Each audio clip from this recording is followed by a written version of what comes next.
Après les enfants, c'est au tour des Matahiapo de recevoir un peu de réconfort et de soutien en ces temps de crise sanitaire. À défaut d'un grand rendez-vous dans les jardins de l'hôtel de ville de Punaouia, et pour ne pas perdre cet élan de générosité et apporter du soutien à ces seniors, 200 repas ont été livrés à domicile dans 5 secteurs prioritaires. Une livraison de Mataiti qui a réchauffé les cœurs de nos aînés et qu'a suivi pour nous Thomas Chabrol.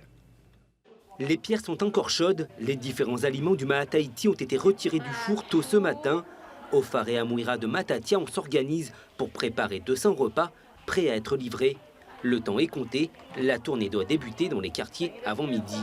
Du pouafafa, du bitihoué, du lait de coco, du cochon au four, avec du poisson cru au lait de coco, des bananes, du taro, du ourou. Certains Matahiapo vivent en situation précaire. Cette distribution permet de créer un peu de lien le temps d'une visite pour prendre des nouvelles de ces administrés plus fragiles. Ce sont des familles des Matahiapo qui ont été suivies par notre pôle social, qui ont été repérées par notre pôle social, et puis pour lesquelles nous leur offrons ce petit repas. Mataiti, ça va leur donner un petit bonheur, surtout en cette période de crise et en cette période de fête de Noël et de fin d'année.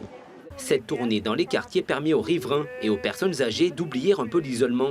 Les saveurs du Mataiti et la rencontre avec les bénévoles redonnent vite le sourire. Il n'y a que le maire qui pense à moi.